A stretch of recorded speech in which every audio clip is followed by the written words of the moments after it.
और मैं अरविंद केजरीवाल आपको ये भी बताना चाहता हूँ कि ये एक संजय दीक्षित नाम के व्यक्ति की किताब है, बहुत चल रही है। इसको आप लोग ज़रूर ख़रीदें, क्योंकि इसको ख़रीदने से बहुत सारी शंकाओं का समाधान हो जाता है। और आप जयपुर डायलॉग्स की वेबसाइट पर भी जाएं और वेबसाइट पर जाकर वहाँ के अपना मर्चेंडाइज स्टोर पर जाके इस प्रकार की हुडीज़, टी शर्ट्स इत्यादि वहाँ पर आप ख़रीद सकते हैं। नमस्ते जी, मैं हूँ अरविंद केजरीवाल। आप जानते हैं कि इस समय ईडी मेरे पीछे पड़ी हुई है।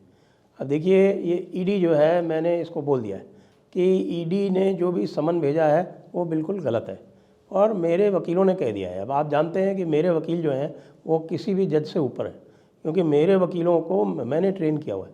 आप जानते हैं कि मैं दुनिया का सबसे ईमानदार आदमी हूँ। तो दुनिया का सबसे ईमानदार आदमी जब किसी वकील को ट्रेन करता है तो वो जो वकील है वो दुनिया में सबसे बुद्धिमान हो जाता है, सबसे ज्ञानी हो जाता है, और सबसे ज़्यादा कानून की ताकत उसमें आ जाती है। अब आप जब ये जानते हैं तो आप सब समझ सकते हैं कि ये ईडी वाले जो हैं ये सब टुकड़खोर हैं। आप जानते हैं टुकड़खोर, ये सब टुकड़खोर हैं बीजेपी के, और ये बीजेपी के कहने से बार बार मुझको ये समन भेज रहे हैं। अब ये 3 बार समन भेज दिए, चौथी बार समन भेज दिया। ये क्या समझते हैं मैं चला जाऊँगा? नहीं जाऊँगा। क्यों नहीं जाऊँगा? क्योंकि आप ये देखिए कि वो हेमंत सोरेन गए क्या आज तक? नहीं गए। तेजस्वी यादव गए क्या आज तक? नहीं गए। तेजस्वी यादव तो फिर भी एक बार चुपके से चला गया था, लेकिन ये हेमंत सोरेन नहीं गए। तो मैं तो देखिए, जो भी पुरानी कहावत है कि जहाँ जिस तरह बड़े लोग जिस रास्ते पर चले उसी पे चलना चाहिए। हेमंत सोरेन को मैं अपने से बड़ा मानता हूँ। क्यों? क्योंकि वो मेरे से लंबे हैं, इसलिए मैं हेमंत सोरेन के पथ चिन्हों पर चलूँगा।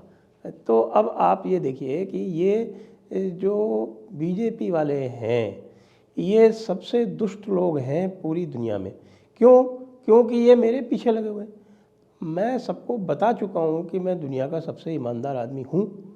अब मैं जब बोल चुका हूँ तो मेरे कहने के बाद में फिर क्या बचता है? आप ये समझ लीजिए कि जो मैंने कहा वो ब्रह्म वाक्य है। क्यों? क्योंकि देखिए, ब्रह्मा जी जो है वो मेरे मस्तिष्क में वास करते हैं। आप कहेंगे ये कैसे? भाई आप नहीं समझ सकते, क्योंकि जो भी मैं बोलता हूँ वो सच हो जाता है ना। मैंने कहा था कि कांग्रेस को मैं दिल्ली से उखाड़ फेंकूंगा, सच हो गया। मैंने कहा था कि पंजाब में जीतूंगा, सच हो गया। कभी थोड़ी बहुत ऊंच नीच देर हो जाती है। अब मैं कह रहा हूँ कि मैं भारत में भी मोदी को उखाड़ फेंकूंगा, तो ये भी सच होगा। जब होगा तब होगा। लेकिन आज की डेट में तो ये है ना कि जो भी मैंने कहा है वो सच साबित हुआ है, ब्रह्म वाक्य है। अब ये बीजेपी वाले इतने दुष्ट हैं कि हमारे जैसे सच्चे ईमानदार आदमी को तंग करने के लिए तरह तरह के स्वांग रचाते रहते हैं, तरह तरह की बदमाशी करते रहते हैं, तरह तरह के केस लगाते रहते हैं। अब बैठा दिया वहाँ पर एक लेफ्टिनेंट गवर्नर को। और वो लेफ्टिनेंट गवर्नर का काम ही यही है, रोज़ गलतियाँ निकालो। कभी कह दो कि साहब आपके अस्पतालों में जो दवाइयाँ जो थी वो गलत बिक रही थी। अरे तो भाई, दवाइयाँ जो गलत बिक रही थी तो वो स्टोर इंचार्ज से पूछो ना भाई, इसमें केजरीवाल का क्या लेना देना है। फिर कह देते हैं कि भाई आपके यहाँ जो है वो कोविड में घोटाला हुआ। फिर कभी कह देते हैं कि आपके यहाँ पूरे की पूरी जो एक्साइज पॉलिसी है उसमें पैसे लिए गए। अरे भाई, पैसे लिए गए तो कोई लेन देन साबित हुआ क्या? आज तक कोई एक पैसा भी पकड़ा गया? आपने मनीष सिसोदिया को पकड़ लिया, आपने संजय सिंह को पकड़ लिया, आपने मुखबिर खड़े कर दिए, आपने जो है वो वायदा माफ गवाह बना दिए।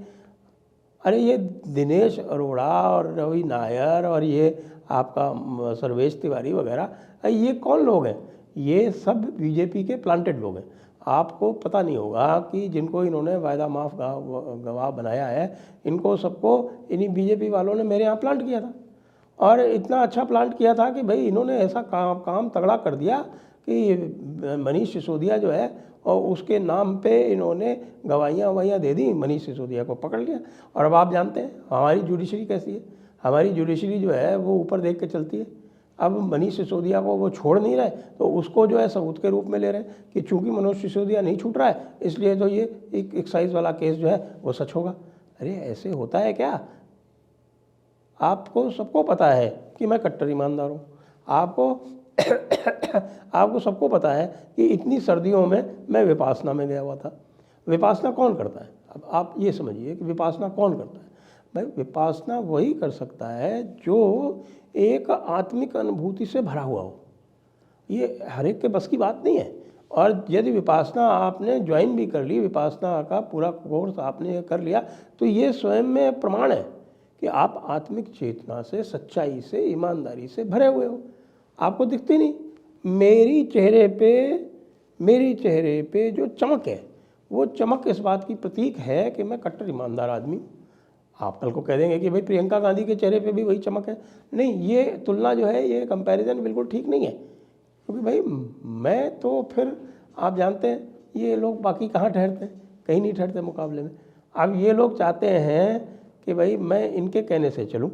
ये लोगों का कहना है कि भाई तुम जो है वो कांग्रेस को टिकाते रहो, तो कांग्रेस को तो मैं पहले से टिका रहा हूँ।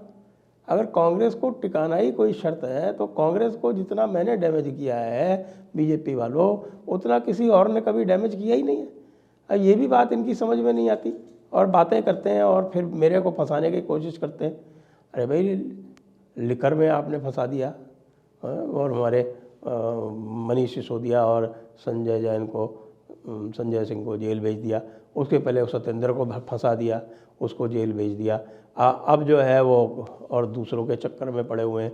कभी अमानतुल्लाह को वक्फ बोर्ड में जो है उसमें फंसाते हैं, और कभी जो है वो दिल्ली जल बोर्ड की बात ले आते हैं, और कभी जो है वो अस्पतालों का ले आते हैं, कभी कोई फील्ड इंटेलिजेंस यूनिट की बात ले आते हैं, फीडबैक यूनिट की बात ले आते हैं। अरे फीडबैक यूनिट है, फील्ड इंटेलिजेंस यूनिट नहीं है। वैसे मैंने कह दिया होगा फील्ड इंटेलिजेंस यूनिट, लेकिन वो फीडबैक यूनिट है। अब पुलिस की पावर मुझको नहीं है, तो इसका मतलब ये थोड़ी होता है कि मैं बैकडोर से भी पुलिस की पावर इस्तेमाल नहीं कर सकूं।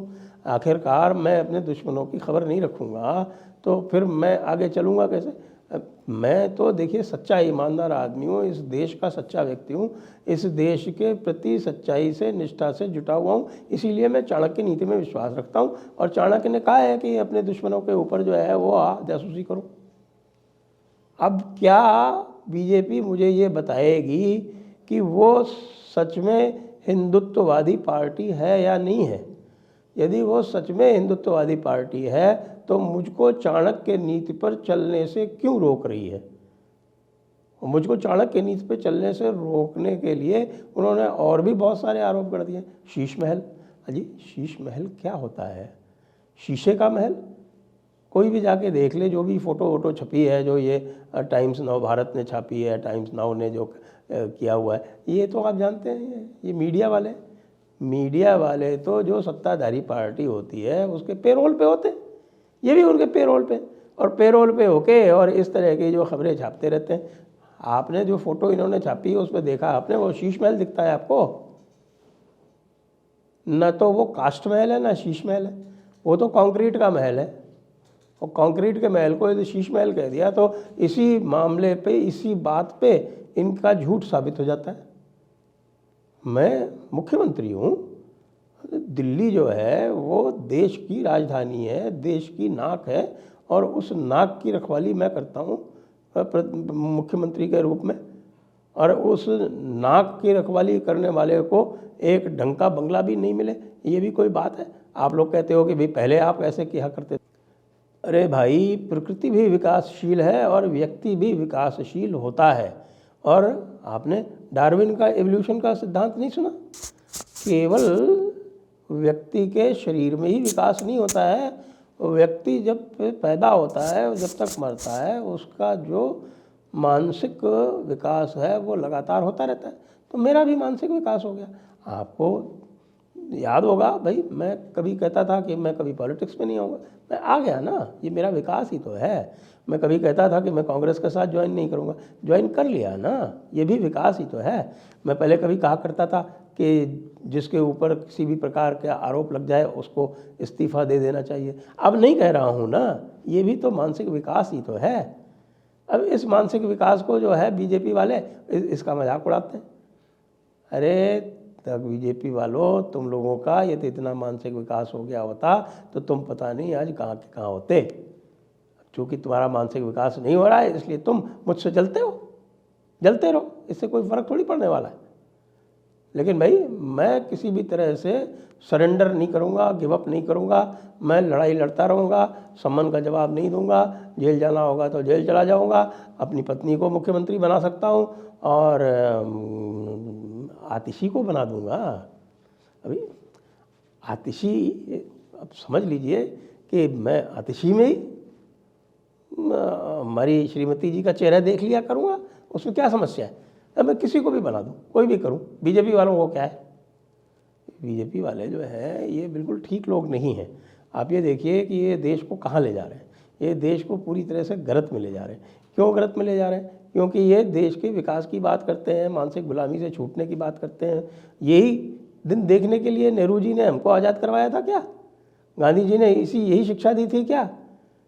गांधी जी ने आपसे कहा था कि ये जब भी कोई एक तमाचा लगे तो दूसरा गाल आगे कर दिया करो। अब ये गांधी जी के अब चले ही नहीं रहे। ये पता नहीं क्या कभी सुभाष चंद्र बोस की बात करने लगे। ये बिल्कुल बात ठीक नहीं है और जनता जो है इसको बिल्कुल स्वीकार नहीं करेगी। और मैं कट्टर ईमानदार आदमी हूँ। मैं आपको जितनी बार बता चुका हूँ, मैं कट्टर ईमानदार हूँ। मैं ईडी के संबंध पे बिल्कुल नहीं जाऊँगा। जो कुछ करना है वो ईडी कर ले। बाकी जब भी इंडी अलायंस वाले मुझको बुलाएंगे तब मैं जाऊँगा, क्योंकि इंडी अलायंस वाले जो हैं उनको मुझे अंदर घुस के ठीक करना है। मैं जब उनके अंदर घुसूँगा ना तभी तो मैं उनको जो है वो पीछे से डंक मारूँगा। बैक स्टैबिंग इसी को तो कहते हैं ना। जब तक बैक स्टैबिंग का मौका नहीं मिले तब तक मैं क्या कर पाऊँगा। तो इसलिए आप सब लोग निश्चिंत रहें, मैं कहीं नहीं जा रहा। देखिए चुनाव आने वाले हैं, चुनाव आने के टाइम ऐसे संबंध दिए जाते हैं और चुनाव में मुझको प्रचार से रोकना चाहते हैं। मैं नहीं रोकूँगा, बिल्कुल नहीं रोकूँगा।